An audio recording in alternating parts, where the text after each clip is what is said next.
جب گنبد خضرا پہ وہ پہلی نظر گئی، جب والدین بہت بڑی نعمت ہے۔ حسن بصری رحمت اللہ علیہ، ان کی والدہ گرامی حسن بصری رحمت اللہ علیہ کی جب فوت ہو گئی وہ رونے لگ گئے۔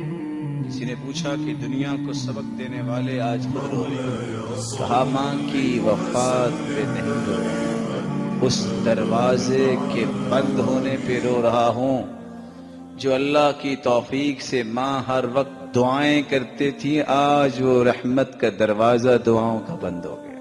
اس لیے آخری ذمہ داری والدین کی نافرمانی سے بچو۔ رسول اللہ صلی اللہ علیہ وسلم نے فرمایا 3 ایسے بدبخت ہیں جن پہ جنت حرام ہے، اگر وہ توبہ نہیں کرتے جنت نہیں جائیں گے۔ کون سے لوگ؟ مدمن الخمر، شرابی، والعاق، والدین کے نافرمان، والدیوث الذي يقر في اهله الخبث، ایسا انسان جس کے گھر میں فحاشی اور یعنی اور خباثت ہو اور اسے پرواہ ہی نہ ہو۔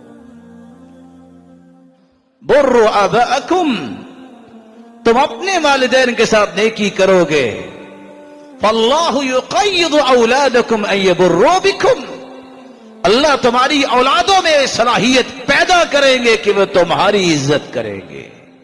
اور اللہ کا یہ قانون ہے کہ جو کچھ دنیا میں تم کر رہے ہو تمہیں بھگتنا ہے، یہ دار المکافات ہے۔ ایک شخص جس کی والدہ دنیا سے چلی گئی، باپ زندہ ہے، باپ نے کہا میں بڑے بیٹے کے ساتھ رہوں گا، اس کے ساتھ رہا۔ ایک مرتبہ بیوی نے کہا کہ اپنے ابا کو سمجھائیے، یہ چھوٹی چھوٹی باتوں پہ ٹوکتے نظر آتی ہیں، فریج بند کرو، دروازہ بند رکھا کرو، لائٹیں آف کر دیا کرو۔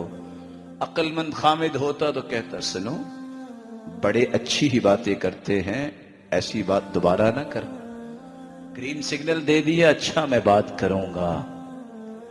پھر ایک دن کہتی ہے یا اپنے باپ کو اس گھر میں رکھو یا مجھے رکھو۔ اگر مرد کامل ہوتا تو پھر بھی کہتا تم بھی رہو گی باپ بھی رہے گا، تمہارا اپنا درجہ باپ کا اپنا درجہ۔ لیکن یہ سمجھ تو اس کو ہوتی ہے جس کو اللہ نے دین کی بصیرت دی ہو۔ باپ سے جا کے کہتا ہے ابا جان آپ کی طبیعت بھی ٹھیک نہیں رہتی، آپ کو تازہ ہوا اور تازہ روشنی کی ضرورت ہے، وہ جو سرونٹ کوارٹر ہے وہاں نہ منتقل ہو جائیں، تازہ ہوا بھی آئے گی اور دھوپ بھی۔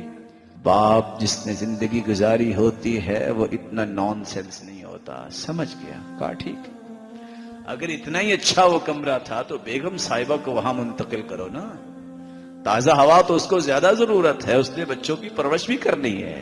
خیر برتن بھی خاص ہو گئے، اسی برتن میں کھانا جائے گا۔ وقت آیا، آئی قضا لے چلی چلے، باپ فوت ہو گیا۔ لوگوں نے تعزیت کی، آخر جب 2-4 دن گزرے کمرے کی صفائی کرنے کے لیے بیٹے کو ساتھ لے کے گیا۔ وہ ٹوٹا ہوا برتن جس میں باپ کے لیے سالن لے کے جاتا تھا اور اپنی بغل میں رکھ لیا۔ قال یا بنائی هذا وسخ ارمی، پھینک دو اس کو، یہ تو وسخ ہے۔ بیٹے نے کہا نہیں۔ قال ولما، کیوں نہیں؟ جب آپ کی عمر دادا بو جتنی ہوگی میں بھی آپ کو اسی برتن میں ہی کھانا دوں گا۔ من الذی انطقہ، کس نے اس کی زبان پہ یہ قیمتی کلمات جاری کیے؟ هو اللہ، وہ اللہ ہے۔ جیسا تم کرو گے کما تدین تدان، جیسا کرو گے ویسا کرو گے۔